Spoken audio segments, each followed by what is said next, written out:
그 MZ세대 리포트를 저희가 코멘트로 계속 발간을 해왔어요. 지금이 사실 5번째인데요. 올해는 조금 쉬어가는 타이밍이 좀 있어가지고 올해 리포트로는 처음 나오긴 했어요. 저희는 이제 그냥 만들지는 않고 저희가 조금 이따가 설명을 드리겠지만 그 인사 담당자들과 저희가 커뮤니케이션을 굉장히 요새 많이 하고 있는데 그분들과 만날 때 이런 부분이 되게 궁금하다, 이렇게 가설로서 갖고 계신 궁금증들이 많이 계신데 저희는 그거를 이제 데이터로 확인해 드리려고 하는 것들을 많이 하고 있고 실제로 이렇게 그 리포트를 만들어서 발표를 해드리고 있습니다. 이번 주제는 전환형 인턴에 관한 거예요. 그거를 이제 왜 조사하게 됐는지 이제 좀 이따 설명을 드리겠습니다. 일단 코멘토가 좀 생소하신 분들이 계실 것 같아서 저희가 하는 일에 대해서 좀 소개를 드리면 저희 이제 코멘토라고 네이버에 이렇게 치시면 저희 사이트가 나오는데 취준생들 그리고 구직자들 그리고 재직자 조금 주니어 재직자분들이 이용하시는 커리어 커뮤니티입니다. 그래서 이 커리어를 취업을 준비하는 과정 혹은 입사해가지고 이제 일을 배우는 과정에서 궁금한 게 있으면 저희 코멘토에 질문을 올리고 사람들과 소통하면서 대화를 이제 할 수가 있거든요. 그래서 필요한 정보라든지 이제 도움도 받고 하는 그런 이제 인터랙티브한 커뮤니티예요. 그래서 지금 150만 명 정도가 이용을 하고 있고 대체로 25세에서 35세 정도 요새 이제 딱 말하는 MZ세대 분들이 많이 사용하는 온라인 커뮤니티입니다.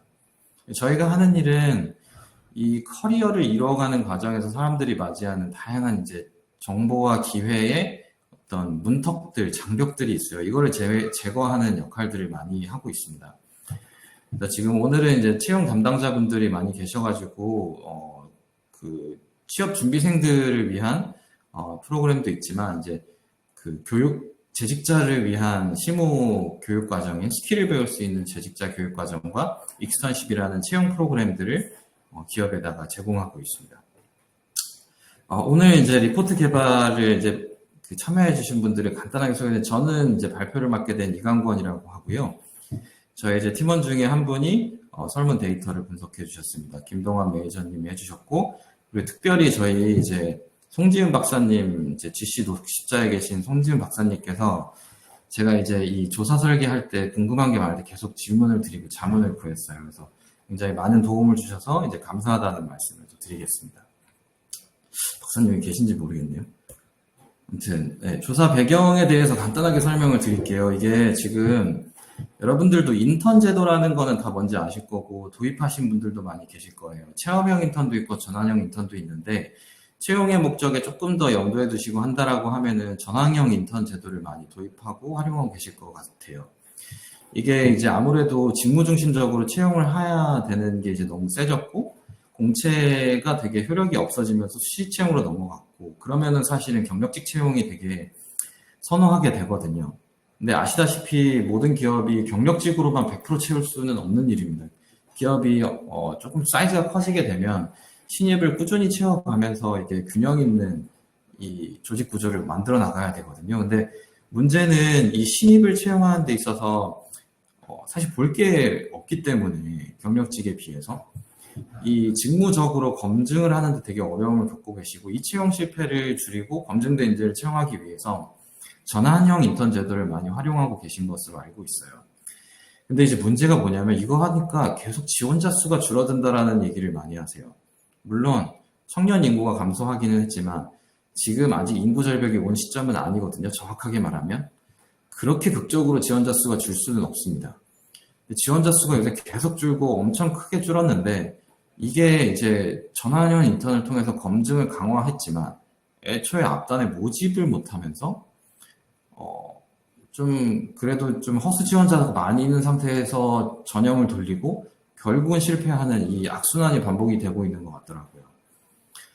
근데 저희는 이제 기업 관점에서 전환형 인턴에 대한 어떤 효과성이라든지 의의를 이해하는 것을 넘어서 구직자 관점에서 도대체 전환형 인턴이라는 게 어떻게 받아들여지는가 이거에 대한 조사가 필요하다는 시점이라고 생각을 했습니다.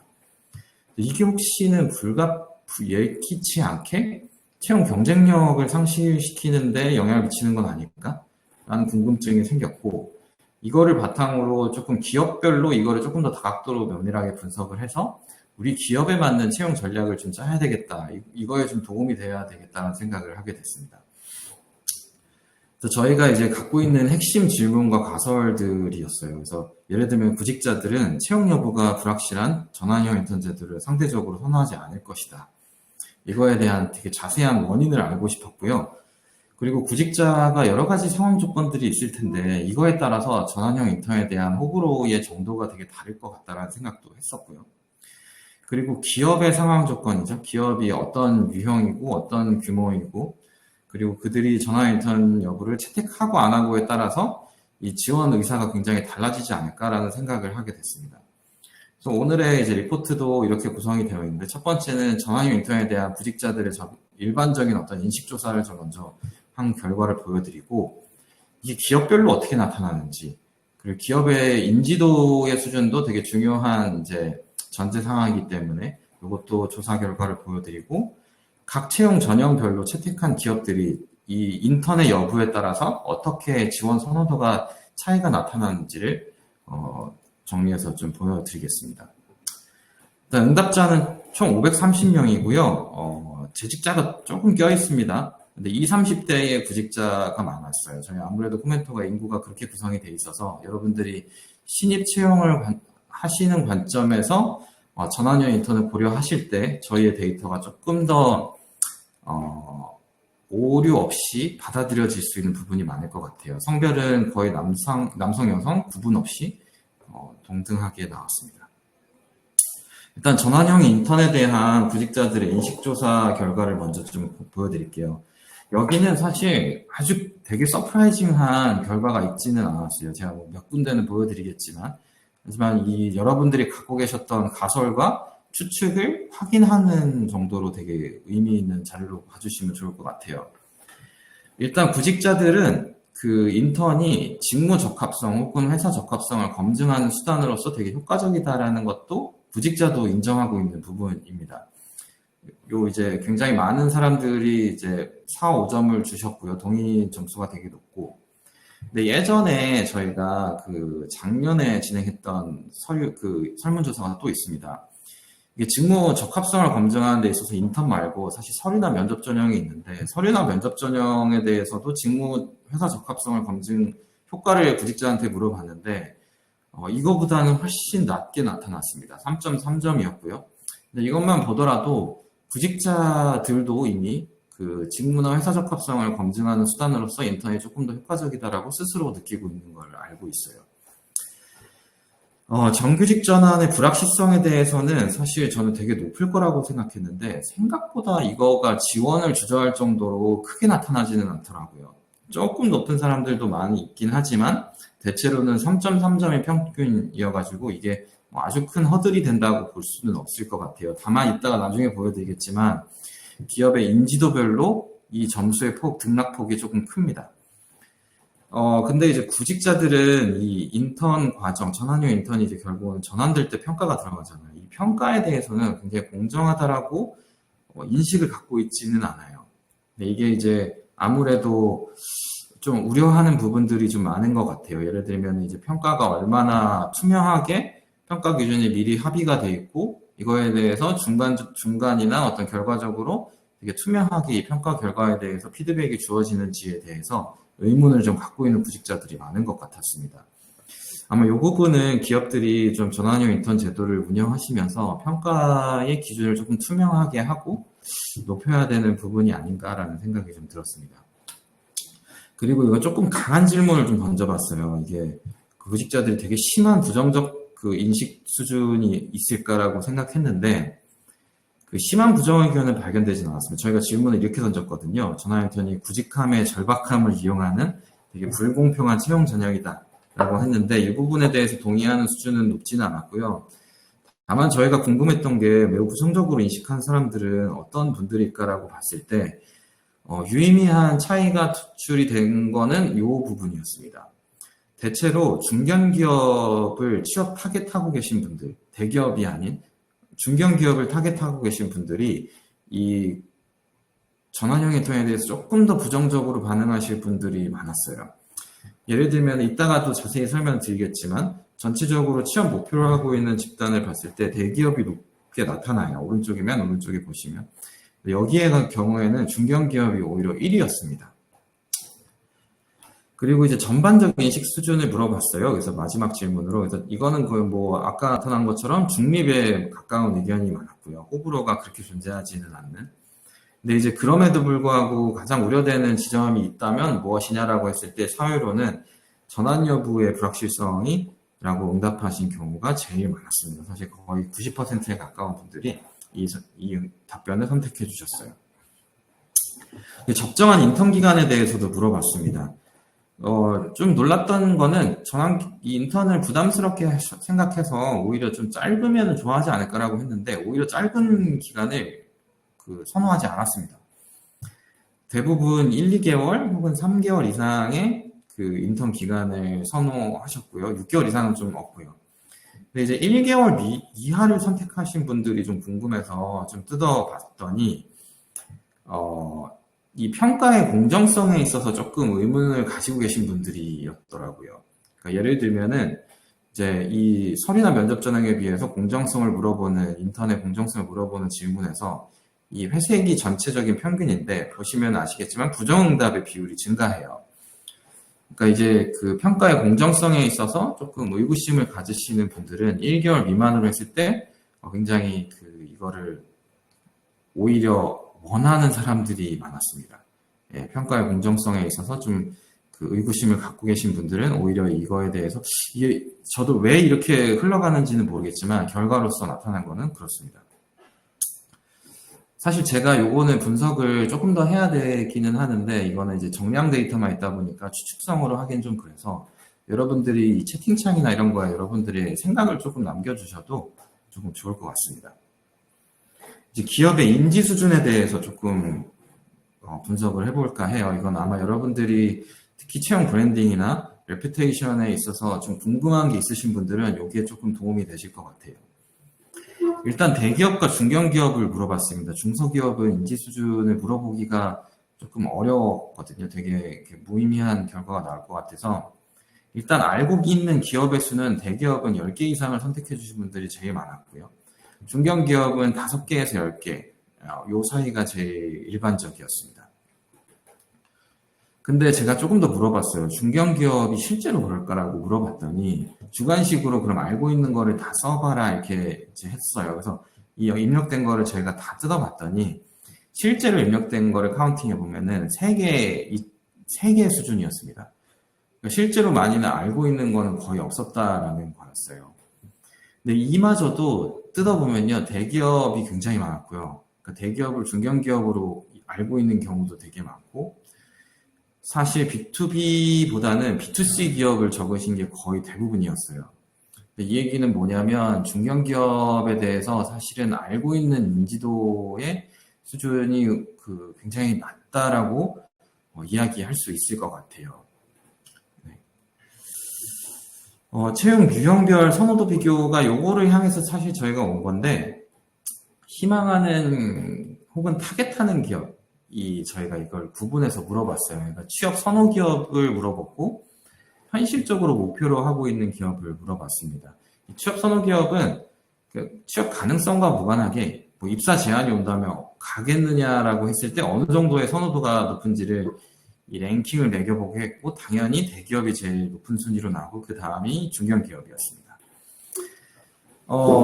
근데 현실적인 취업 목표 기업을 선택하라고 했을 때는 대기업과 중견기업이 사실 그렇게 큰 격차를 보이지는 않았어요. 사실 저는 이 부분이 조금 새로운 사실이었는데 이 중견기업을 현실적으로 목표하는 구직자가 적지는 않다라는 생각을 하게 됐고 이게 이제 앞에서 말씀드린 중견기업의 인지도 수준을 봤을 때 중견기업은 정말 사실 이게 굉장히 어려운 답변이라는 건 알지만 그 제안이라는 건 알지만 인지도를 높이는 것이 굉장히 중요하겠다라는 생각을 하게 됐어요. 채용 브랜딩에 정말 많은 신경을 써야 이 지금 현실적으로 목표로 하고 있는 이 구직자들을 놓치지 않고 보낼 수가 있겠다라는 생각을 좀 많이 하게 됐습니다.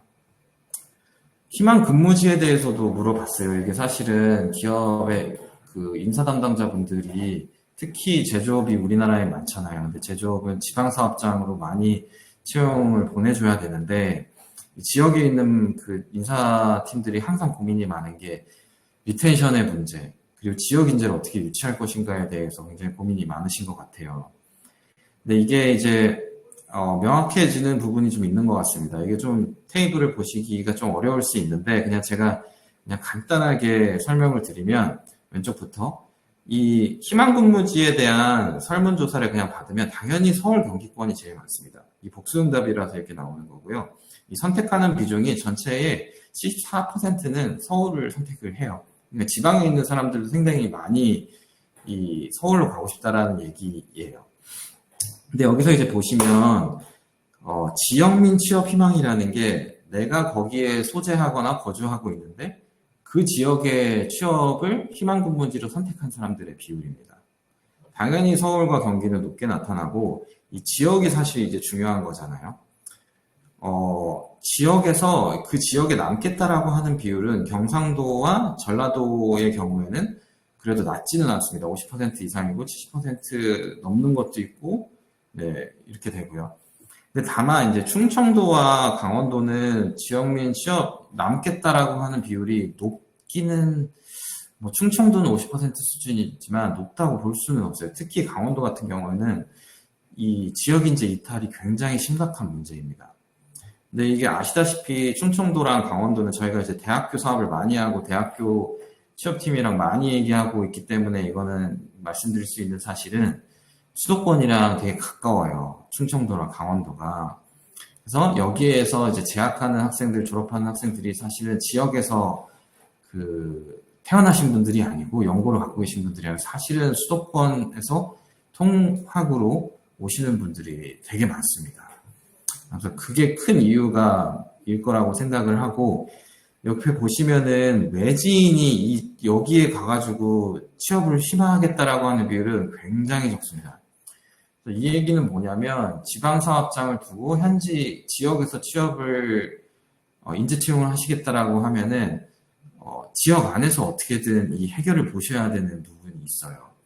그래서 이 지역에 있는 대학교와 굉장히 타이트하게 여러분들이 그 인사팀들이 그 밀착 전략을 하시고 산학연계 프로젝트를 적극 하셔야 하는 이유가 좀 있을 것 같습니다.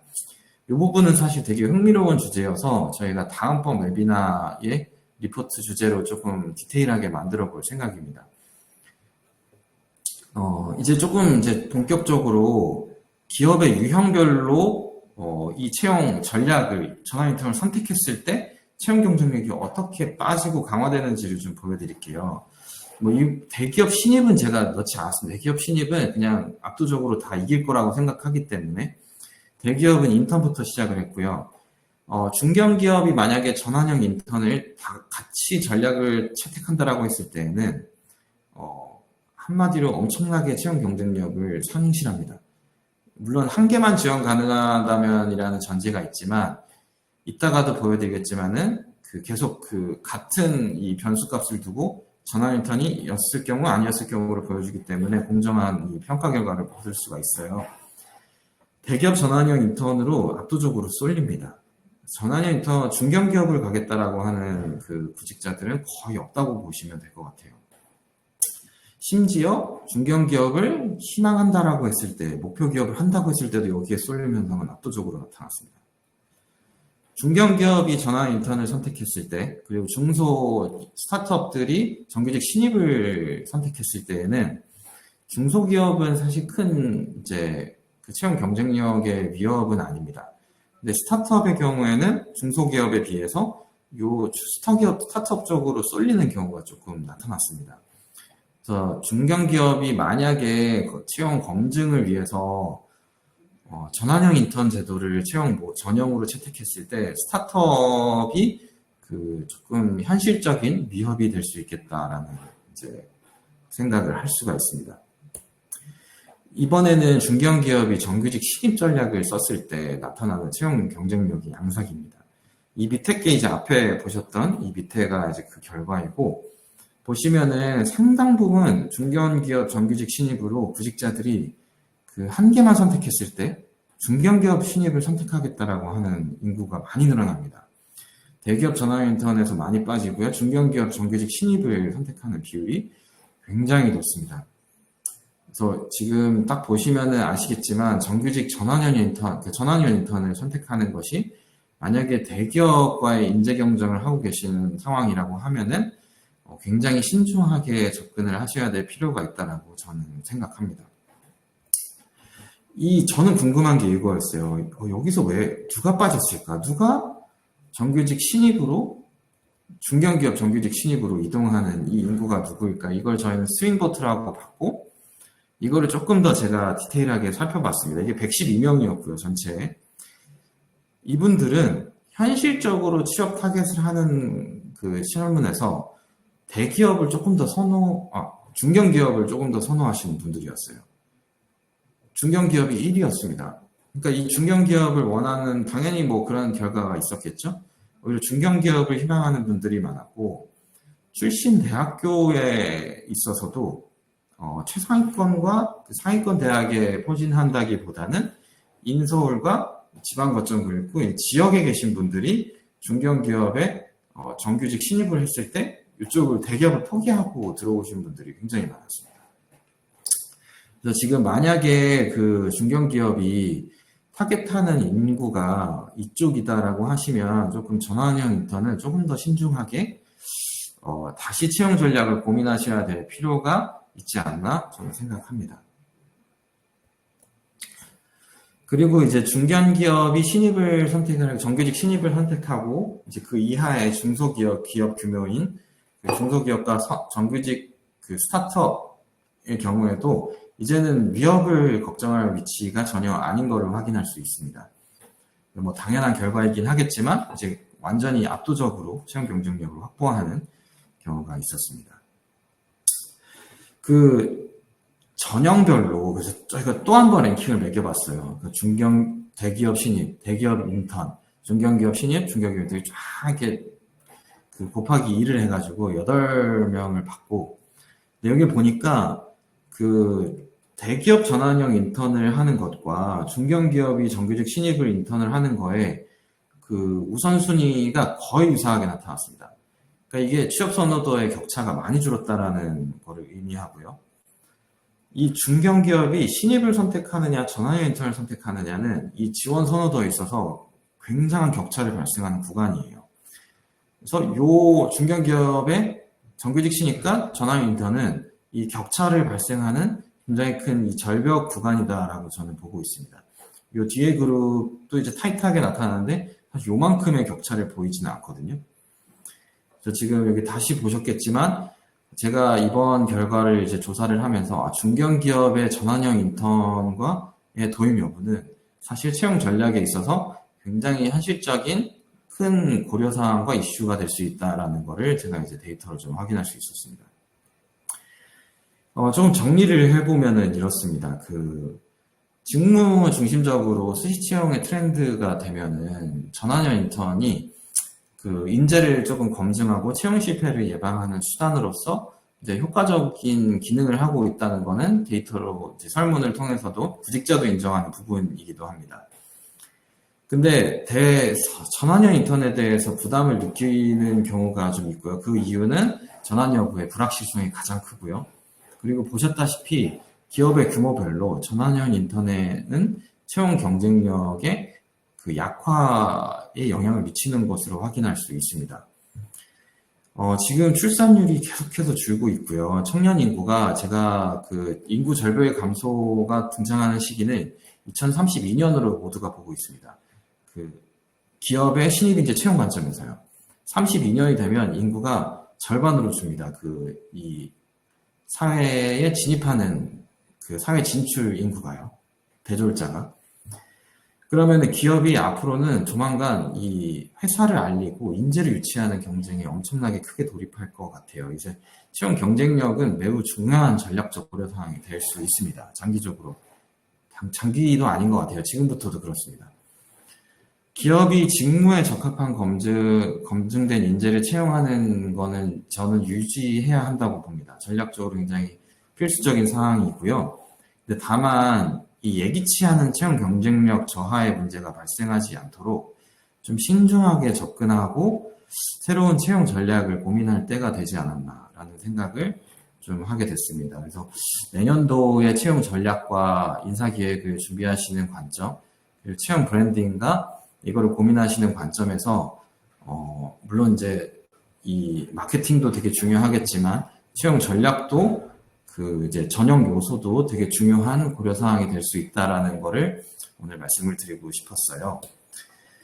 그 검증과 채용 경쟁력은 전 두 마리의 토끼이고 절대 놓쳐서는 안 된다고 생각을 해요. 그래서 이걸 두 가지를 다 가져갈 수 있는 방안은 없을까라는 거에 대해서 조금 말씀을 간단하게 나눠보고 싶어요. 그러려면은 구직자가 정규직 전환 부담에 대해서 느끼는 부담을 제거하거나 많이 줄일 수 있어야 되고, 적합한 인재를 검증할 수 있는, 검증력을 유지할 수 있는 채용 모델의 그 도입이 좀 필요한 상황이라고 저는 봅니다. 하나 조금 저희가 하고 있는 방식이기도 해요. 이 워크 샘플 테스트라는 그 채용 모델이 있습니다. 이거는 입사 후에 하게 될 일을 채용 전형 과정 중에서 간단하게 맡기고 해보면서 지원자의 직무 역량을 평가하는 방식입니다. 타당도를 비교했을 때 이 워크 샘플은 가장 높은 타당도를 갖고 있습니다.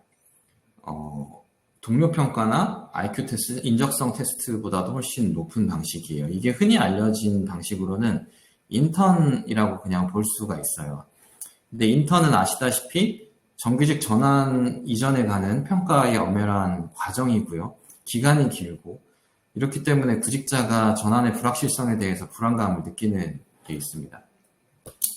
그래서 익스턴십은 선발 전에 채용 전형이 진행되는 중간에 서류와 면접 전형 중간에 넣는 형태로 들어갑니다. 딱 2주 정도가 걸리고요. 오히려 채용 전형을 대체하거나 완전히 뒤바꾸는 게 아니라 기존의 전형 방식에 새로운 검증 모델을 추가해서 검증력을 더 강화하는 방식의 변화입니다. 그래서 익스턴십은 저희가 지금 한 10개사랑 지금 활발하게 진행을 하고 있는데, 과제를 수행하는 방식이에요. 저희가 이제 가장 잘하는 방식이기도 한데, 실제로 그 직무별로 요구 역량에 맞춰서 이 요구 역량을 가장 잘 드러낼 수 있는 과제를 저희가 미리 다 설계를 하고, 이 설계를 할 수 있는 이유는 저희가 이 직무 부트캠프나 현직자 멘토와 하게 되는 1000개가 넘는 과정의 그 개설 그 자산과 이거를 3만 명이 넘는 구직자와 테스트해본 지금까지의 경험 때문에 이게 가능합니다. 그래서 지금 총 2개의 과제를 수행하고 현직자 멘토와 이거를 같이 점검하고 피드백하고 멘토링을 받으면서 이 구직자의 직무 수행 역량을 점검하는 방식입니다.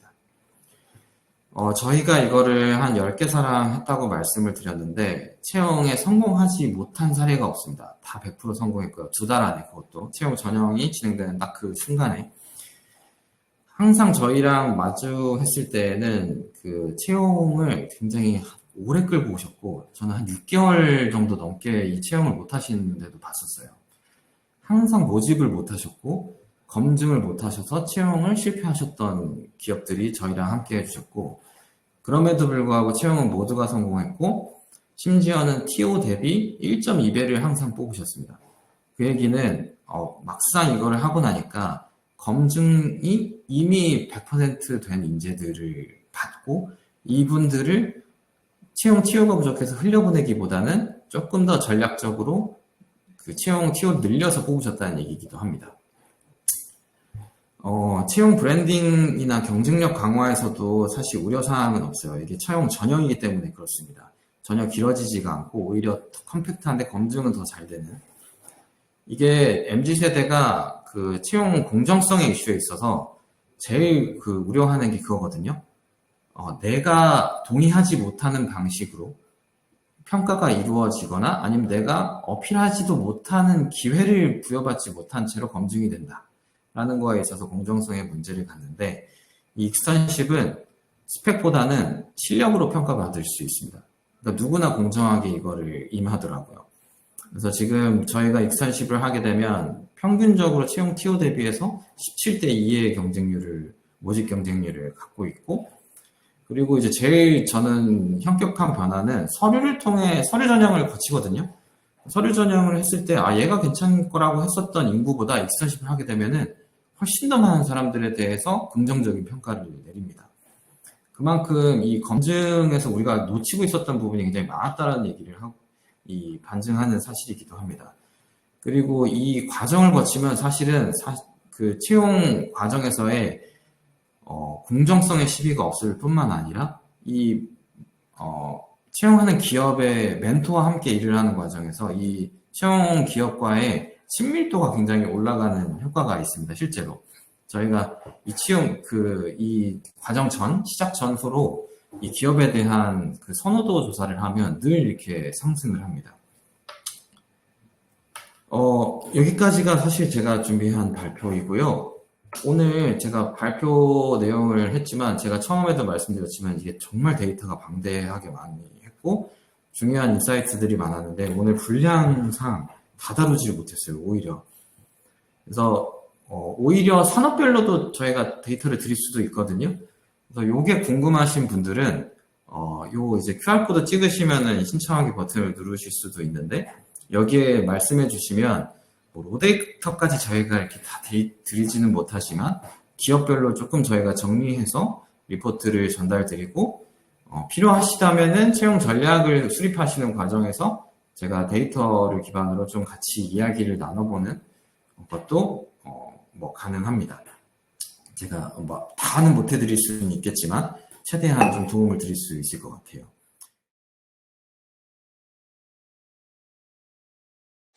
네, 반갑습니다. 저 시작하겠습니다. 네, 혹시 여기 계시는 분들 중에 법원이라는 서비스를 들어본 적이 있으신 분 있을까요? 예, 법원이라는 서비스 혹시 들어보신 분 있을지 잘 모르겠습니다. 법원이라는 서비스는 본인이 방문해본 식당과 식당 사진의 장소, 그리고 식당에 대해서 본인의 의견을 남기는 그런 서비스였어요. 이 서비스에는 굉장히 심각한 문제가 하나 있었는데요. 사용자 획득 비용은 되게 높았는데 아무도 이 서비스 남아있질 않았어요. 쉽게 얘기하면 비싼 돈을 써서 사용자를 다 모았는데 사실상 다들 떠났던 문제가 있었던 거라고 이야기할 수 있을 것 같습니다. 그래서 말 그대로 그냥 얘기하면은 사실 망해가는 서비스였습니다. 법원이라는 이 서비스를 운영하고 있는 사람들은 사실 절망했어요, 당연히. 그래서 그렇지만 이제 한 가지 궁금증이 있었는데 망해가는 서비스인 건 내가 잘 알겠는데 그럼에도 불구하고 우리 서비스에 남아있는 사람들이 있네? 그럼 이 사람들은 대체 누구지? 왜 이 서비스를 쓰고 있지? 라는 질문을 했습니다.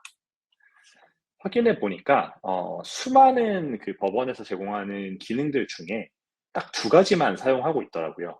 하나는 방문했던 식당과 음식 사진을 찍고 사진에다 필터 적용해서 업로드하는 이 기능들만 사용을 하고 있었습니다. 그래서 법원에 있던 사람들은 서비스를 개선하기 시작했는데 혹시 제가 말씀드렸던 기능을 들었을 때 떠오르는 익숙한 서비스가 있지 않으신가요? 이 서비스는 바로 전 세계 13억 명의 인구가 사용하고 있는 인스타그램입니다. 안녕하세요. 저는 하진규라고 하고요. 저는 코멘토의 공동 창업자이자 그로스 총괄 리드를 하고 있습니다.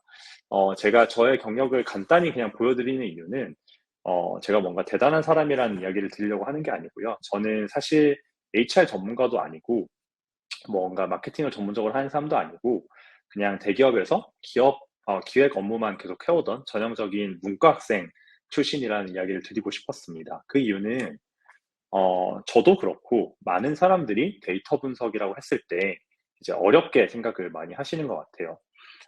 사람들이랑 데이터 분석과 관련된 얘기를 해보면은 막연한 두려움들을 다 있는 것 같아요. 데이터 분석이라고 하면 뭔가 SQL이나 파이썬 같은 코딩을 뭔가 배워야 되는 것 같고, 또 통계에 대해서도 잘 알아야 될 것 같고, 혹은 데이터를 관리하고 구축해줄 개발자가 좀 필요할 것 같기도 하고, 이건 뭔가 혼자서 할 수 있는 그런 게 아닌 것 같다? 이런 생각들을 많이 하시는 것 같은데, 좋은 건 알겠는데, 이거 대체 어디서부터 어떻게 시작해야 될지 모르겠다라고 느끼시는 분들이 너무 많은 것 같았어요.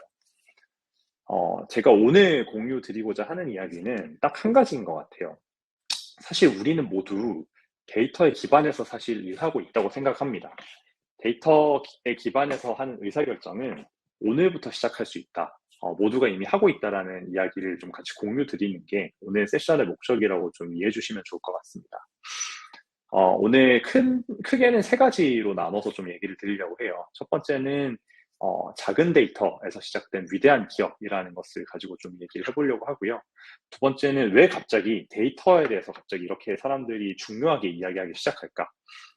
그래서 HRD인 우리는, 여기 제가 HRD라고 표현했지만 사실 이제 HR에 계신 우리들은 뭘 어떻게 해야 할까에 대한 이야기들을 좀 나누고자 합니다.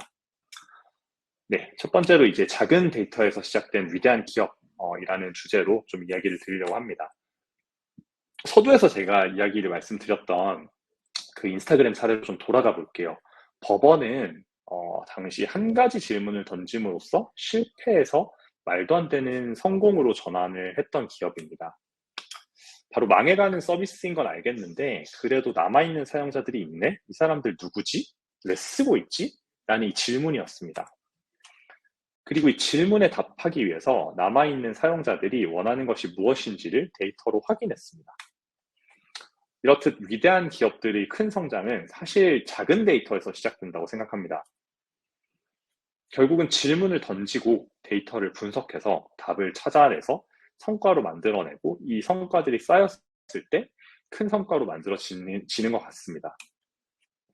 최근에 데이터 분석이 강조되면서 많은 경우에 데이터로 무엇을 어떻게 할 것인지, 어떤 문제의 답을 찾기 위한 것인지 고민 없이 그냥 데이터 좀 분석해서 뭐라도 해보자 라는 식으로 생각하는 경우가 되게 많이 있는 것 같아요. 이렇게 데이터로 무엇을 할 것인지에 대한 목적이 없다 보니 데이터를 분석하는 것 자체에 매몰되고 그러다 보니까 뭔가 SQL이나 파이썬 등과 같이 기술적인 것에 집중하고 그 벽에 막혀서 포기하는 경우가 되게 많은 것 같아요. 하지만 데이터는 그 자체가 목적이 아니라 수단입니다. 내가 성과를 내기 위한 질문이 있어야 되고 데이터는 이 질문에 답을 내려줄 수 있는 어디까지나 보조 도구라고 생각하시는 게 더 맞는 것 같습니다. 마치 왼손은 거들기만 하는 것과 같이요. 저는 이런 질문들이 떠올랐던 것 같아요. 왜 갑자기 데이터일까? 왜 갑자기 이렇게 데이터라는 게 중요해지기 시작했을까? 잘 생각해보면 사실 데이터라는 건 태초부터 있었습니다. 데이터는 뭔가 IT 산업이 화랑이면서 IT 산업이 성장하면서 나오는 산물이 아닙니다.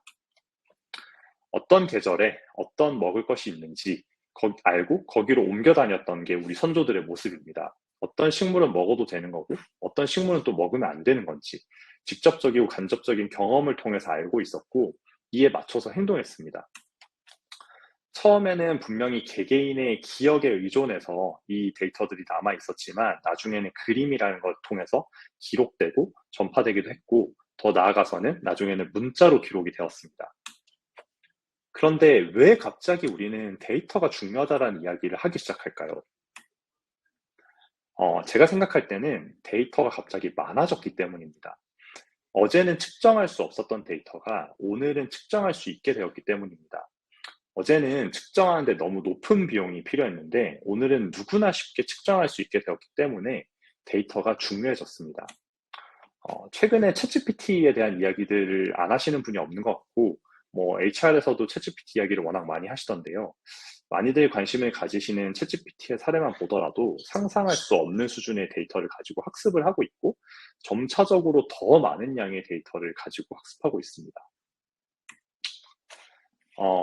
요즘에 뉴진스가 요즘은 아니고 사실은 조금 지난 일일 수도 있긴 한데 아이폰을 모델로 활동해서 좀 논란이 되기도 하더라고요. 논란에 대해서 제가 지금 얘기를 하려고 하는 건 아니고요. 갑자기 좀 궁금해진 게 있었어요.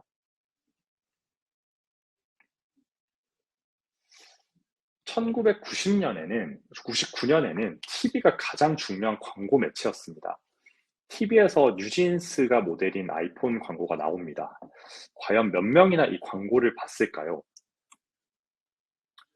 그러면 한 번 더 질문해보면 이 광고를 보고 실제로 오프라인 매장에 방문한 사람은 몇 명이나 될까요? 흥미롭지만 한 10년 전만 해도 이 질문은 알 수 없거나 아니면 정확히 알기 어렵다고 대부분 대답했을 것 같아요.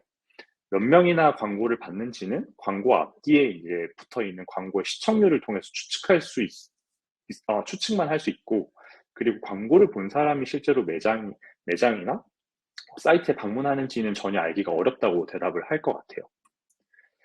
근데 2023년으로 돌아온다면 어떨까요? 2023년으로 돌아와서 유튜브에서 방금 보여드렸던 뉴진스가 모델인 아이폰 광고가 나옵니다. 몇 명이나 이 광고를 봤을까요? 그리고 광고를 시청한 사람이 실제로 애플 사이트에 방문한 사람은 몇 명이나 될까요? 마케터라면 이 질문에 대해 정확한 답변을 할 수 없다고 이야기하는 사람은 아마 없을 겁니다. 왜냐하면 이론적으로 상상할 수 있는 모든 것을 측정할 수 있게 되었기 때문입니다. 우리가 갑자기 데이터를 중요하게 이야기하게 된 이유는 수집, 저장, 분석에 필요한 비용이 낮아졌고 이용할 수 있는 데이터가 방대해졌기 때문입니다. 많이들 아시는 시각장애인과 코끼리 이야기를 들려드리려고 해요. 상아를 만져본 시각장애인은 코끼리는 무와 같다고 얘기하고, 코를 만져본 시각장애인은 코끼리는 돌과 같다고 얘기를 하고, 머리를 만져본 시각장애인은 코끼리는 통나무와 같다고 얘기하고, 다리를 만져본 시각장애인은 코끼리는 절구공 같다고 얘기하고, 등을 만져본 시각장애인은 코끼리는 널빤지 같다고 얘기합니다. 모두가 다 아시지만 코끼리는 무도, 돌도, 통나무도, 절구공도, 널빤지도 아닙니다. 이런 일이 생기는 이유는 전체 중에 일부만 보고 생각하기 때문입니다. 이거 모두 알고 계신 내용이고 이거에 대한 교훈도 다 알고 계실 거라고 생각합니다. 데이터가 중요하게 부각되는 이유는 과거에는 마치 시각장애인이 코끼리를 만지듯이 일부의 데이터만을 확인할 수 있었는데 지금은 코끼리 전체를 볼 수 있는 것과 같이 확인할 수 있는 데이터가 많아졌기 때문입니다. 즉 전체를 볼 수 있음으로써 정확한 의사결정을 할 수 있게 되었기 때문에 데이터가 중요하다는 이야기를 하는 것 같아요. 데이터가 이제 중요하게 됐다. 왜 그런지는 알겠다고 생각하실 것 같은데 그럼 이제 우리는 어떻게 해야 될까요? HR 담당자인 우리라면 어떻게 해야 될까요? 라는 생각을 해보면 제가 종종 HR분들을 만나면 데이터와 관련해서 세 가지 어려움을 이야기합니다. 사실은 HR뿐만 아니라 많은 분들이 데이터 분석과 관련해서 이야기를 하다 보면 이 세 가지 어려움을 얘기해요. 첫 번째로는 데이터 중요한 건 알겠는데 도대체 무슨 데이터를 봐야 될지 모르겠다는 얘기를 하십니다. 그리고 두 번째는 데이터를 어디서 어떻게 얻어야 될지 모르겠다는 얘기를 합니다. 개발을 내가 배워야 되는 건지, 개발자들을 어떻게 설득해서 이걸 얻어야 되는 건지 이런 걸 모르겠다는 얘기를 하십니다.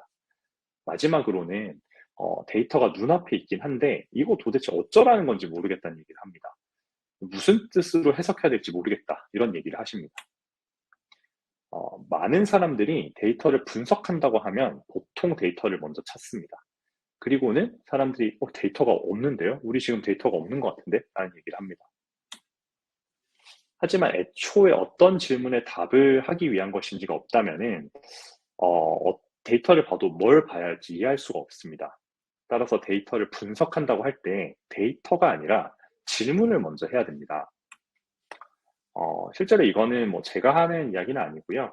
아인슈타인도 올바른 질문을 찾고 나면 정답을 찾는 데는 5분도 걸리지 않을 거라고 얘기를 하더라고요. 그래서 실제로 어떤 질문을 던지는가에 따라서 내가 확인해야 하는 데이터가 달라지고 그래야 그제서야 답을 찾기 위해서 어떤 데이터를 볼지를 알 수 있게 되는 것 같아요. 어쩌면 HR에서는 데이터가 없는 게 아니라 내가 어떤 데이터를 봐야 할지 모르겠다인 상태가 더 맞는 게 아닌가라는 생각이 듭니다. 따라서 HR 데이터 분석의 첫 번째는 질문하기인 것 같아요. 내가 무슨 데이터를 봐야 할지를 정의하는 것은 모든 데이터 분석의 시작인 것 같습니다. 그래서 우리는 데이터를 분석한다고 하면 먼저 질문을 먼저 해봐야 될 것 같습니다.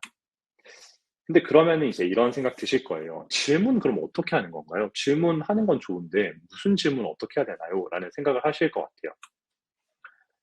조금 그 힌트를 드리기 위해서 질문을 어떻게 할 수 있는지에 대한 팁을 좀 드리고자 합니다. 첫 번째 질문은 되게 쉽게 떠올릴 수 있어요. 각자 지금 HR 담당자분들이 가지고 있는 달성하고자 하는 목표들은 당연히 있을 거예요. 이 목표들을 질문으로만 바꿔봐도 우리가 가져야 하는 첫 번째 질문을 가지실 수 있습니다. HRD나 HRM이시라면 반드시 누구나 하게 돼. HRD라고 하면 교육 관련해서 교육을 기획하고 운영하고 교육을 평가하는 이런 것과 관련된 목표들이 있으실 거고 HRM에서도 채용을 담당하신다고 하면 채용을 기획하시거나 채용을 운영하시는 것과 관련된 어떤 목표들이 있을 겁니다. 그래서 뭐 하나의 예시를 드리면 교육의 기획이라고 한다면 교육의 컨셉을 선정하는 게 우리의 목표라고 할 수 있을 거예요. 그러면 교육의 컨셉을 선정하기가 나의 목표라고 하면 첫 번째 질문으로 교육의 컨셉을 무엇으로 잡을 것인가? 라고 질문으로 바꿔보면 바로 첫 번째 질문이 나온다고 볼 수 있을 것 같습니다. 교육의 운영이라고 하면 교육 모집을 성공하기가 목표라고 할 때 모집을 어떻게 성공적으로 할 것인가? 라고 질문으로만 바꿔봐도 우리는 첫 번째 질문을 떠올릴 수 있습니다. 채용의 기획이라고 한다면 타겟하는 인원만큼 채용하기를 타겟하는 인원만큼 채우기에 성공하려면 어떻게 해야 할까라고 질문을 바꿔볼 수도 있을 것입니다. 내가 가진 업무의 목적을 질문으로 한번 바꿔보면 이 질문에 답하기 위해서 내가 어떤 데이터가 필요한지를 쉽게 생각할 수 있을 것 같아요. 앞에서 예시 드렸던 교육 기획과 관련돼서 해결하려고 하는 문제인 첫 번째 질문은 교육의 컨셉은 무엇으로 잡을 것인가? 라는 질문에 대해서는 컨셉을 잡기 위해서는 과거에 진행한 교육의 성과나 시장에서 진행되는 교육의 컨셉이나 팀장님 및 팀원들의 의견이나 이런 데이터들을 활용해 볼 수 있지 않을까를 가설적으로 떠올려 보실 수 있을 거예요. 혹은 채용이라고 한다면 채용의 기획에서 타겟하는 인원만큼 채용에 성공하려면 어떻게 해야 될까? 라고 할 때, 채용 홍보 채널이랑 각 예산을 어떻게 가져왔지? 작년 채용 성과, 이런 데이터들을 활용해야 되겠다. 요걸 알아봐야 되겠다라는 생각들을 해보실 수 있을 것 같습니다. 이렇게 첫 번째 질문에 를 떠올리시면 여기에 필요한 데이터들은 자연스럽게 생각해 볼 수 있는데요. 근데 이제 기존에 하시던 질문에서 만약에 한 단계 더 나아가서 좀 더 구체적인 질문을 해보신다면 훨씬 더 좋은 데이터를 얻으실 수 있을 것 같아요. 그래서 첫 번째 질문에서 두 번째 질문으로 나아가는 좀 방법, 힌트를 드리려고 합니다. 세 가지 정도를 생각해 보면 좀 되게 도움이 되는 것 같더라고요. 첫 번째는 첫 번째 질문에 대해서 답을 얻기 위해 기준이 될 수 있는 것을 한번 생각해 보는 게 첫 번째입니다. 두 번째는 순서의 흐름대로 한번 생각해 보는 게 있고요. 마지막으로는 구성 요소가 무엇인지 생각해 보는 게 있는 것 같습니다. 기준이 될 수 있는 것을 생각해 보는 것은 아까 예시드렸던 교육의 컨셉은 무엇으로 잡을 것인가? 라는 질문에 대해서는 기준에 대해서 한번 생각해 볼 수 있어요. 교육의 컨셉을 선택할 수 있는 기준이란 게 뭐지? 기준은 뭐가 있지를 생각해 보면 가설적으로 생각해 볼 수 있는 것들이 떠오를 거예요. 과거에 반응이 좋았던 교육은 뭐가 있지? 시장에서 반응이 좋았던 교육은 뭐가 있지? 교육 대상자가 좋아할 만한 교육은 뭐가 있지? 팀장님이 좋아할 교육은 뭐가 있지? 이런 질문들이 떠오를 겁니다. 즉, 이 첫 번째 질문에 대해서 답을 내리기 위해서 한 번 더 해볼 수 있는 구체적인 두 번째 질문을 얻으실 수 있을 것 같아요. 순서의 흐름으로 생각해 보기가 있는데요. 예를 들어서 모집을 성공적으로 하려면 어떻게 해야 될까에 대한 첫 번째 질문을 순서의 흐름대로 우리가 생각을 해본다고 하면 수강생은 어떤 순서로 최종 교육 신청까지 하게 될까라는 생각을 해볼 수 있을 겁니다. 이렇게 생각해 보시면 첫 번째로는 당연히 상세 페이지라는 곳에 교육의 상세 페이지에 방문을 하실 거잖아요. 그러니까 교육의 상세 내용은 몇 명이나 보러 올까? 그리고 이걸 본 사람이 다음에 할 행동은 신청하기를 누를 텐데 신청하기 몇 명이나 눌러볼까? 그러면 신청을 누른 사람 그 다음 행동은 당연히 최종 신청을 할 텐데 최종 신청 몇 명이 했을까? 이런 식으로 그 순서의 흐름들을 생각을 해본다면 이 첫 번째 질문을 좀 더 구체화할 수 있는 두 번째 질문들을 생각해 볼 수 있을 것 같습니다. 마지막으로는 구성 요소가 무엇인지 생각해 보는 방법이 있습니다. 첫 번째 질문이 타겟하는 인원만큼 채용에 성공하려면 어떻게 해야 할까라는 게 첫 번째 질문이라고 할 때 채용되는 인원의 홍보 채널 구성은 어떻게 가져가는 게 좋을까라는 질문으로 두 번째 질문을 구체화해 볼 수 있을 것 같습니다. 채용 홍보의 상대 매체가 어디고 매체별 홍보비는 얼마가 지출됐고 매체별 최종 채용된 인원은 몇 명일까? 이런 구체적인 질문들을 한 번 더 떠올려 볼 수 있을 것 같습니다. 이렇게 구체적인 이제 새로운 질문들을 떠올리면 기존에 활용된 데이터에서 훨씬 더 새로운 신규 데이터들을 생각해 볼 수 있을 것 같습니다. 교육의 기획을 예로 들면 아까 앞에서 말씀드렸던 첫 번째 질문, 이거를 뭔가 첫 번째 질문에서 기존에는 과거 진행한 교육의 성과 이런 이제 데이터들을 활용했다면 단순히 이런 데이터가 아니라 잠재 수강생들이 실제로 수강한 교육의 종류, 잠재 수강생들이 둘러보는 교육의 종류와 같은 새로운 데이터들을 생각해 볼 수 있을 것 같고요. 채용의 기획도 단순히 홍보 채널과 예산, 작년 채용 성과만을 보는 게 아니라 각 홍보 채널별 채용 성과를 들여다본다든지 이런 좀 새로운 데이터들을 질문을 새롭게 떠올림으로써 데이터들을 생각해 볼 수 있는 것 같습니다. 근데 이런 질문들을 떠올리는 건 좋다라고 생각하실 수 있는데, 과연 이 데이터들을 대체 어디서 얻는 게 필요한지에 대한 고민들을 하실 거예요. 뭐 이 질문 떠올리는 건 나도 이제 할 수 있을 것 같아. 이거 원래 하던 거야라고 생각하실 수 있는데, 도대체 그러면은 어떻게 해야 내가 이 필요한 데이터들을 좀 얻을 수 있는지 모르겠다라는 고민들을 많이 하시는 것 같습니다. 도움을 드리고자 제가 좀 얘기를 드리고 싶은 건요. 데이터라고 하면 뭔가 개발을 걱정하는 경우가 많습니다. 하지만 모든 것이 개발이 필요한 데이터는 아니에요. 경험적으로 볼 때 데이터라는 건 크게 세 가지 종류로 나눠지는 것 같아요. 첫 번째로는 어쩔 수 없이 개발자 친화적인 데이터가 있는 것 같습니다.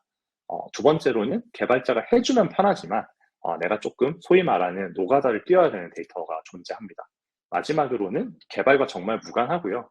그냥 이건 애초에 내가 발로 노가다를 해야 되는 데이터가 있는 것 같습니다. 아마도 마지막 데이터 종류가 우리 지금 HR 담당자분들이 가장 친숙한 데이터가 아닐까라고 생각을 합니다. 첫 번째로 개발자 친화적인 데이터는 일반적으로 우리가 데이터라고 생각하는 데이터입니다. 사용자의 행동에 따라서 기업 내 데이터베이스 또는 BI 솔루션에 자동으로 기록되어 확인할 수 있는 데이터들을 이야기합니다. 이런 데이터들은 데이터를 얻기 위해서 DB에 기록된 데이터를 얻기 위해서 DB에 기록하는 당연히 개발 작업이 필요하고, 이걸 활용하려면은 이걸 불러올 수 있는 SQL이나 파이썬과 같은 어떤 언어를 알아야 된다거나, 혹은 BI 툴을 학습하고 BI 툴을 활용할 수 있는 역량이 좀 필요한 데이터입니다. 근데 이런 데이터 말고 개발자가 해주면 편하지만 내가 한 땀 한 땀 수집하면은 충분히 수집할 수 있는 데이터도 있어요. 이 데이터 자체는 위와 똑같이 사용자의 행동에 따라 데이터가 자동으로 발생하는데, 굳이 뭔가 되게 복잡하고 어려운 방식으로 얻을 거 없이 내가 이 데이터를 확인할 수 있도록 플랫폼에서 제공되는 경우들이 많기 때문에 직접 들어가셔가지고 수집하면 되는 데이터들입니다.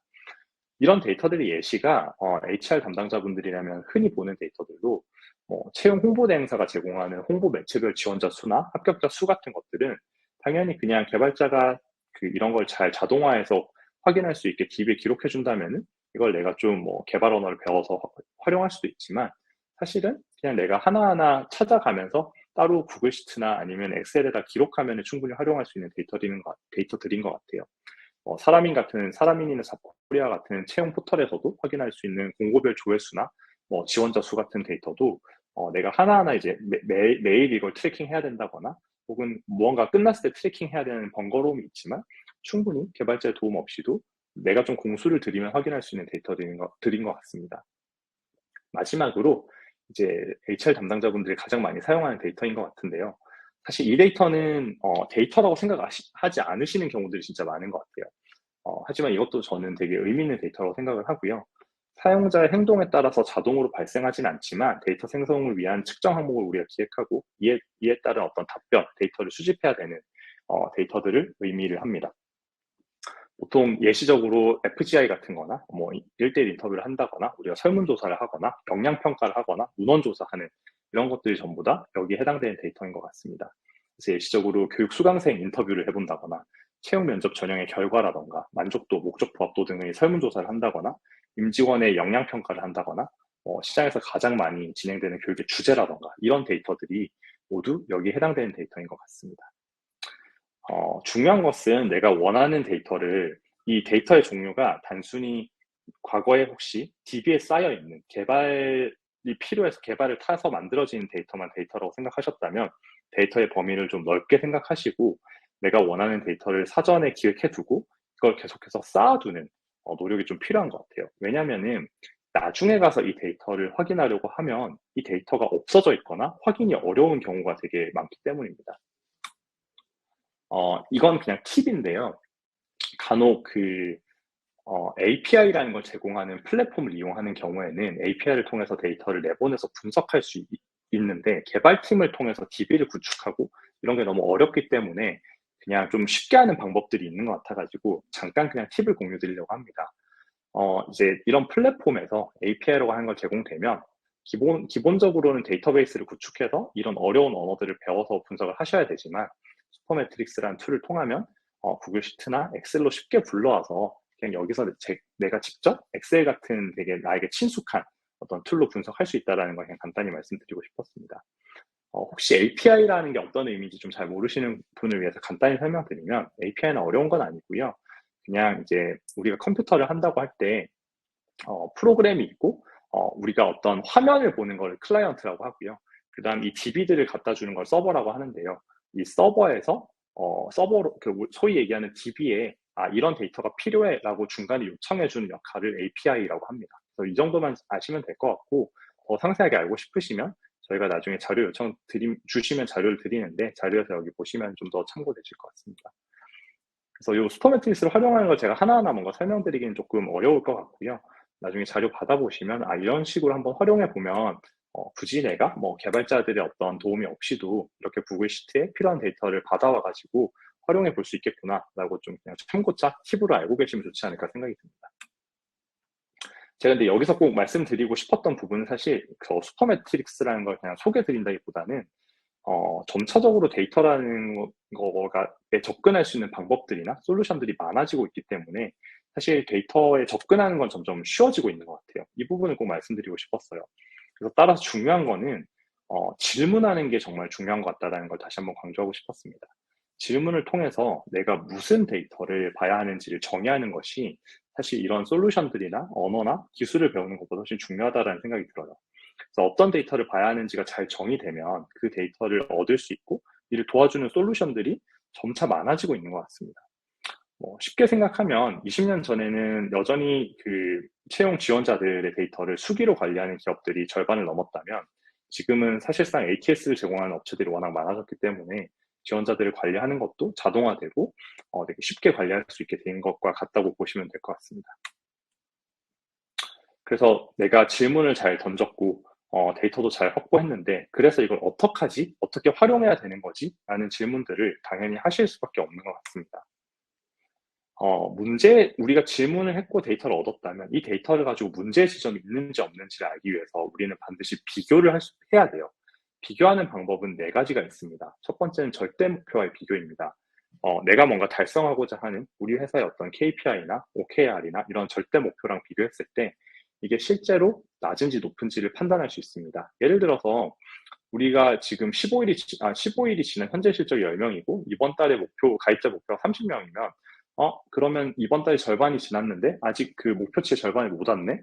그러면 좀 부족하구나 라고 생각할 수 있을 거예요. 절대치와의 목표 비교를 할 수 있습니다. 두 번째는 벤치마크 지표와 비교인데요. 이거는 뭐 아시는 것과 같이 나의 경쟁사들, 다른 경쟁사랑 비교했을 때 어떤지를 확인해 볼 수 있을 겁니다. 마지막으로, 세 번째로는 과거에 내가 유사한 것을 했을 경우에요. 그렇다면 유사한 경험이 있다면 과거 실적과 비교해서 현재 지금 어떤지를 비교해 볼 수 있을 것 같습니다. 마지막으로는 다른 퍼널과의 지표 비교입니다.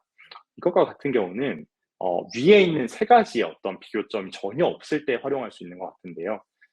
만약에 예를 들자면 교육의 어떤 그 수강생을 모집한다고 할 때 분명히 그 앞단에서 신청하기 버튼을 누르는 사람의 비율은 되게 높은데 뭔가 최종적으로 신청을 완료한 사람의 비율이 떨어진다고 하면 최종적으로 신청하는 완료하는 비율이 너무 낮은 거네 라고 뭐 이런 식의 판단을 해볼 수 있을 것 같습니다. 그래서 이 순서의 흐름을 볼 때 특정 지점이 다른 지점에 비해서 상대적으로 너무 낮을 때 이건 좀 문제가 있네 혹은 너무 높을 때 여기는 왜 이렇게 잘 되지 이런 고민들을 해볼 수 있는 것 같습니다. 이제 좀 사례 중심으로 한번 얘기를 드려보려고 합니다. 그래서 수강생 모집과 그 교육을 한다고 할 때 수강생 모집과 품질을 측정하고 품질을 개선하는 이 관점에서 사례들 각각 한 가지씩 얘기를 드리려고 합니다. 먼저 수강생 모집의 문제입니다. 이번 교육에 어떻게든 50명을 모집해야 하는데 이게 가능할까? 라는 이제 질문들을 당연히 의문과 그 고민들을 하실 겁니다. 교육을 준비하면서 수강생이 당연히 잘 모집돼야 되는데 이거 어떡하지? 라는 고민은 누구나 하실 것 같아요. 수강생이 교육을 신청하는 데까지 행동의 흐름을 잘 쪼개고 이걸 흐름을 잘 알 수 있으면 어떤 지점을 개선해야 수강생이 증가할 수 있는지를 알 수 있습니다. 수강생이 최종 신청할 때까지 거치게 되는 행동의 흐름이 있을 텐데 이걸 쪼개서 보면 각 단계에서는 반드시 이탈자가 발생할 수밖에 없습니다. 그래서 이 형태가 마치 깔때기처럼 생겼다고 해서 이걸 이제 퍼널, 깔때기라고 부르는데요. 예시적으로 보시면은 상세 페이지, 홍보 페이지를 방문했던 사람이 100명일 때 여기서 신청하기 버튼을 클릭한 사람이 6명이라고 하면 6%의 전환율을 보이는 거죠. 6명이 신청하기 버튼을 눌렀고 여기서 절반, 3명이 최종 신청했다고 하면 50%의 전환율을 보였죠. 이런 데이터가 있으면 우리는 생각해 볼 수 있을 것 같아요. 홍보 페이지에서 신청하기 버튼을 누르지 않고 그냥 이탈해버리는 사람이 너무 많네.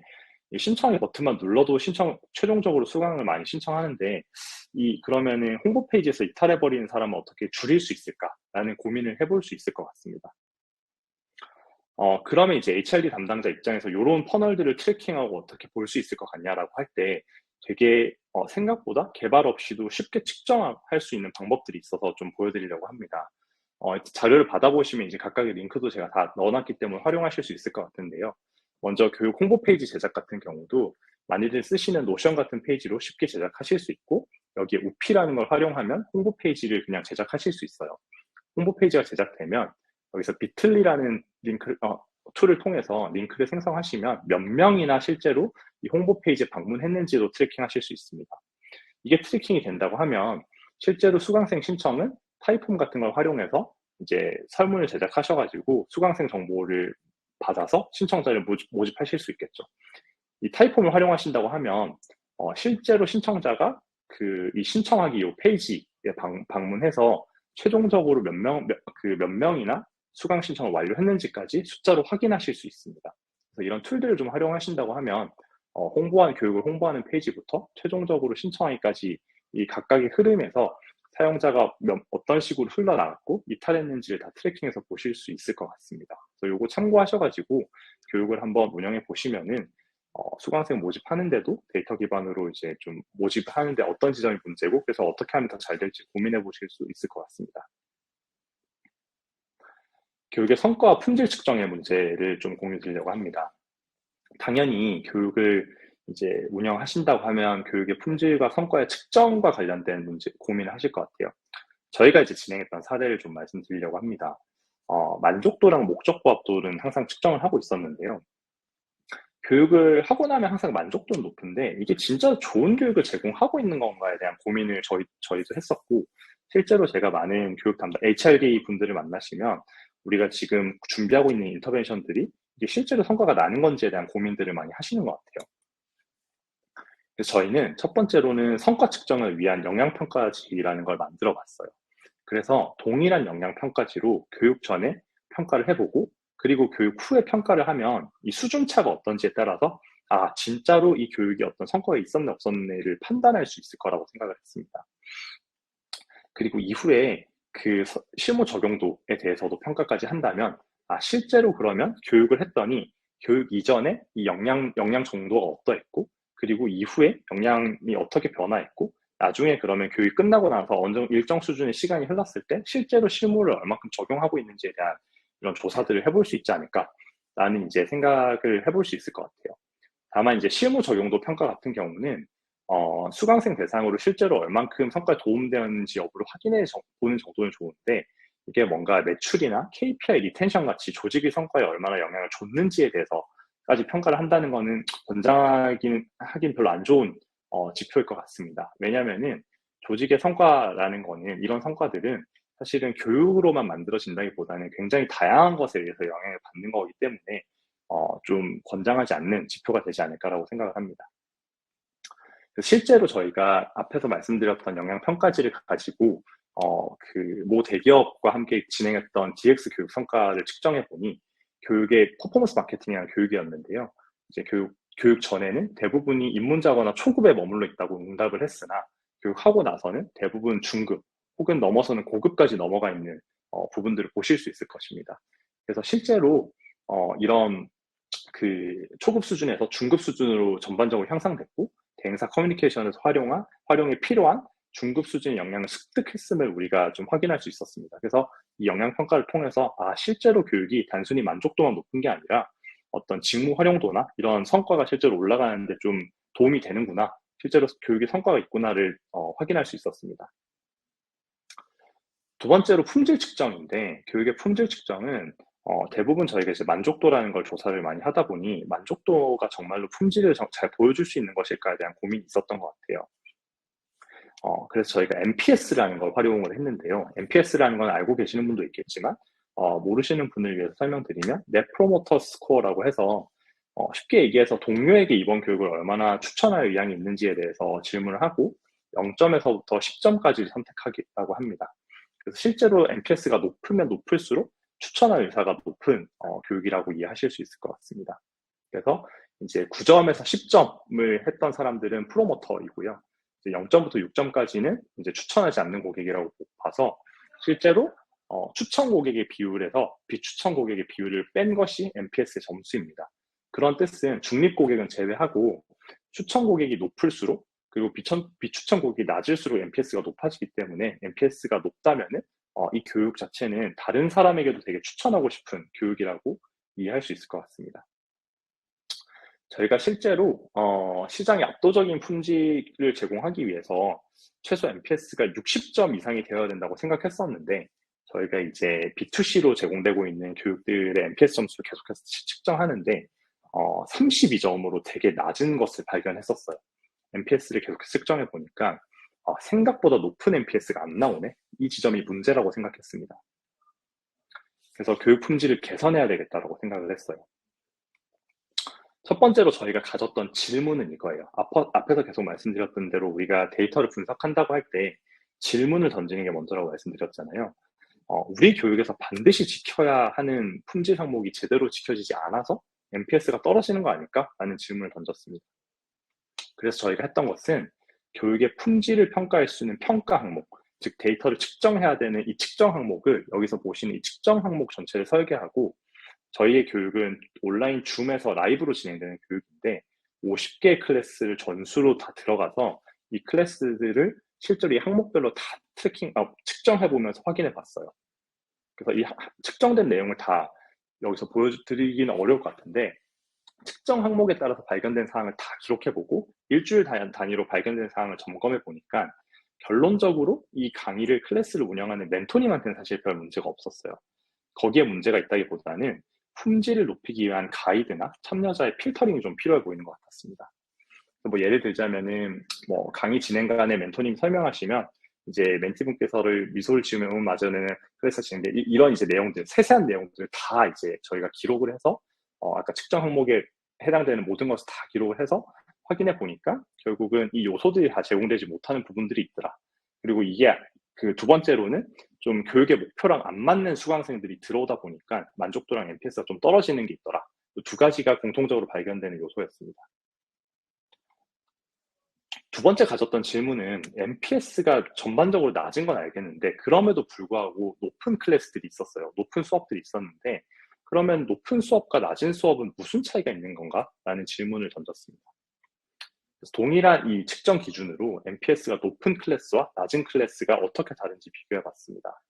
그랬더니 똑같은 결과가 나왔어요. 품질에 필요한 요소들이 멘토님들이 빠짐없이 잘 제공해주는 클래스는 높은 NPS를 줬고요.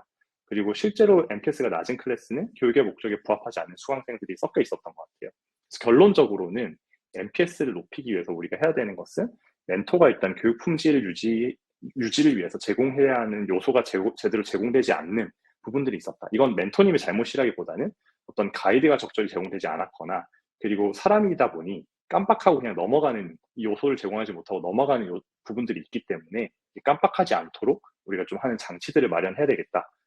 요 이슈가 하나가 있었고요. 두 번째로는 교육 목적에 맞지 않은 사람들이 들어오다 보니 이 사람들이 원하는 NPS나 목적 육성이 안 된다고 이제 응답을 해주시는 경우들이 있었던 것 같습니다. 그래서 저희가 진행했던 거는 멘토에게 오리엔테이션을 좀 강화해서 잘 지켜지도록 이제 교육을 시켜드리고 두 번째로는 사람이다 보니 빠뜨릴 수 있기 때문에 그것을 빠뜨리지 않도록 교육 템플릿 같은 곳에 잘 배치를 해서 예를 들자면 쉬는 시간 같은 경우는 쉬는 시간이 적절히 활용될 수 있도록 그 중간중간에 쉬는 시간이 반드시 들어갈 수 있게 교육 교환에 바로 그냥 넣어놓는다거나 아니면 실습을 진행하는 거에 있어서도 실습을 진행해야 된다는 것들을 교환에 바로 넣어놓는다거나 하면 멘토님들이 빠뜨리지 않고 진행할 수 있도록 되었습니다. 그리고 수강생분들은 저희가 이제 전수로 구매를 하시면 수강생들과 인터뷰를 해서 어떤 목적으로 수업을 들으시는지 아닌지를 확인해보고 이 목적에 맞지 않는다면 다른 수업을 제안해 드리거나 차라리 환불하시는 게 좋겠다고 말씀을 드리는 방식으로 해서 적합한 수강생이 들어올 수 있도록 저희가 운영을 하고 있습니다. 이 조치들을 하고 났더니 놀랍게도 저희가 드라마틱하게도 이 NPS 점수가 굉장히 높아졌고요. 높아진 점수와 당연히 똑같이 만족도와 목적 부합도도 높게 유지가 되었습니다. 제가 이제 공유 드리려고 했던 사례와 내용들은 이제 거의 끝났는데요. 제가 마지막으로 이제 정리를 하려고 합니다. 데이터는 대체 뭘까요? 데이터의 그런 분석이라는 건 어떤 의미일까요? 화려한 그래프나 통계 분석, 코딩 언어 이런 걸 의미하는 걸까요? 지금보다 더 좋은 성과를 만들기 위해서 질문을 던지고 질문에 대한 답을 찾고 그래서 더 좋은 성과를 만들어가는 과정. 그리고 데이터는 질문에 답을 줄 수 있는 팩트라고 생각을 합니다. 우리는 결국 질문을 해보고 질문에 답을 줄 수 있는 팩트를 찾는 게 데이터 분석을 하고 데이터와 관련된 무언가를 한다라고 이해하는 게 더 맞는 거 아닌가라는 생각이 듭니다. 그래서 오늘 제가 좀 공유 드렸던 내용이 어려우실 수도 있고 뭐 이해는 다 되지만 당장 실행하기 어려우실 수도 있을 것 같아요. 어쨌거나 데이터와 관련된 무언가를 하시는 데 있어서 조금이라도 한번 연습해 보시기를 기대하는 바에서 제가 좀 할 수 있는 액션 아이템을 준비를 했습니다. 그래서 첫 번째는 나의 목표, 뭐 KPI도 될 수 있고 나의 목표를 달성하기 위해 필요한 첫 번째 질문을 먼저 작성해 보시면 좋을 것 같아요. 제가 자료에서 첫 번째 질문 작성하는 방법에 대해서 설명드린 대로 한번 작성을 해보시면 좋을 것 같습니다. 두 번째로는 첫 번째 질문을 좀 더 세분화할 수 있는 두 번째 질문 한번 작성해 보시면 좋을 것 같습니다. 마지막으로는 두 번째 질문이 작성되셨으면 작성한 각 질문에 답을 할 수 있는 데이터를 어디에서 구할 수 있을지, 어떤 방식으로 하면 이 데이터를 확인해 볼 수 있을지를 한번 작성해 보기를 권장드립니다. 제가 이 액션 아이템을 드리는 이유는 앞서서 제가 쭉 설명은 드렸지만 아마 막상 웨비나가 끝나고 다시 현업으로 돌아가시면 오늘 들었던 내용을 잊게 되실 거예요. 그래서 한번 정말 잠깐이라도 짬을 내서 이걸 해보시면 그래도 조금이라도 내 몸에 체화될 수 있을 거라고 저는 생각하기 때문에 이걸 좀 해보시기를 권장을 드립니다. 사전 질문 주신 게 있어가지고 사전 질문 이제 이번 참여하신 분들 주셨던 질문 요 5가지예요. 볼드 처리되어 있는 요 5가지 질문인데 이 질문에 대해서만 조금 답변을 먼저 해보려고 합니다. 그래서 뭐 어떤 지표들을 인사팀에서 활용하여 의사결정에 어떻게 활용하시는지 일단 제가 일단 인사팀 담당자는 아니기 때문에 뭐 좋은 답변을 드리긴 어려우실 수도 있는데 일단은 제가 아까 저희가 운영하고 있는 교육 관점에서는 어떤 지표들을 어떻게 활용하는지를 좀 말씀을 드렸던 것 같고요. 저희가 이제 많이 하고 있는 것들 중에 하나는 이제 채용 지원자들이 어느 채널을 통해서 많이 들어오는지들은 가장 많이 보는 것 같아요. 그리고 어떤 채널들에서 우리의 그 채용 공고 페이지가 많이 조회되는지, 그 조회 대비 실제로 지원자가 얼마큼 많이 들어오는지들을 많이 보고, 그래서 우리 입장에서 어떤 채널이 되게 유의미한 채널인지, 그리고 들어왔던 지원자의 수뿐만 아니라 들어온 지원자들의 어떤 퀄리티, 그러니까 실제로 우리가 서류 합격하는 비율, 그리고 면접 합격까지 가는 비율들이 어떤 채널이 실제로 많이 그런 좀 좋은 지원자들이 오는지도 같이 보면서 좀 더, 이 채널이 되게 우수한 채널이네, 아니네를 좀 판단을 많이 해보고 있는 것 같습니다.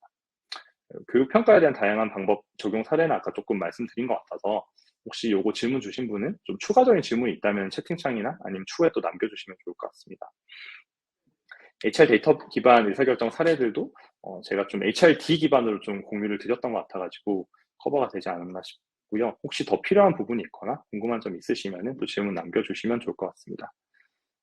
HR 데이터 중 채용과 관련해서 중요한 것은 어떤 것이 있을까요? 요거 앞에서 제가 이제 그 지원자 모집과 관련해서 좀 말씀드렸던 게 있는 것 같고, 저희가 제공하는 뭐 솔루션이 있다거나 저희가 지금 회사에서 하고 있는 건 아니지만 사실상 제가 느끼기에는 또 중요한 그 데이터라고 생각될 수 있는 것은 어떠한 우리가 그 채용 과정에서 평가했을 때 어떤 평가 점수라든지 평가 어떤 결과 데이터들이 있을 거잖아요.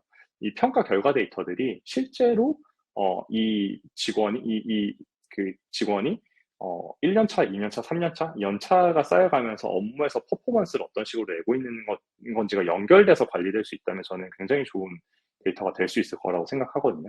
그러면 우리가 평가했을 때의 결과와 실제로 우리 회사에서 연차가 쌓여가면서 퍼포먼스를 내는 것과의 상관관계에 대해서 생각해 볼 수 있을 것 같아요. 우리는 사실 이거를 분석하는 것도 있고 아닌 것도 있을 거라고 생각하는데 저는 대부분의 회사들이 이 데이터 분석을 못하고 있을 거라고 생각을 하거든요. 그래서 이 연결된 것을 분석을 해보면 우리가 지금 채용하는 데 있어서의 어떤 기준이나 평가 방식이 좀 잘못돼 있을 수도 있다는 생각을 많이 해봐요.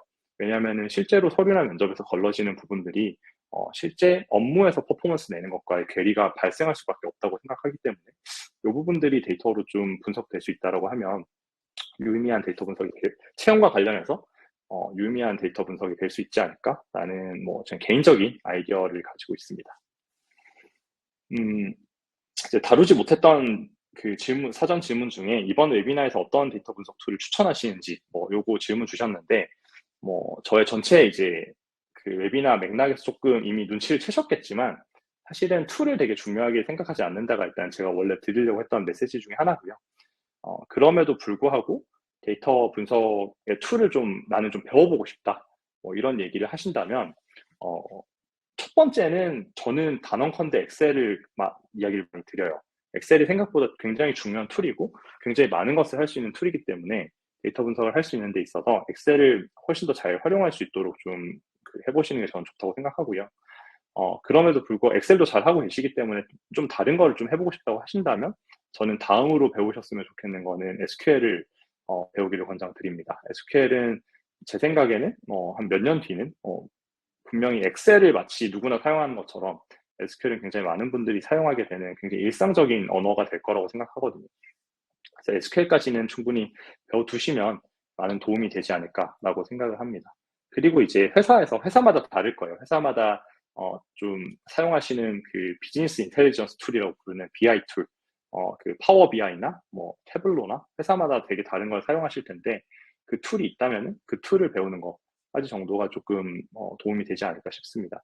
그 더 넘어서 어떤 툴들은 사실 툴들 배우는데 너무 시간을 많이 쓰는 게 좀 쉽지도 않으실 거고 그리고 툴을 많이 배운다고 해서 데이터 분석을 잘 하실 수 있게 되는 건 좀 아니기 때문에 더 많은 단계는 이제 개인의 취향과 선호에 따라서 선택하시는 게 좋지 않을까라는 생각을 해봅니다.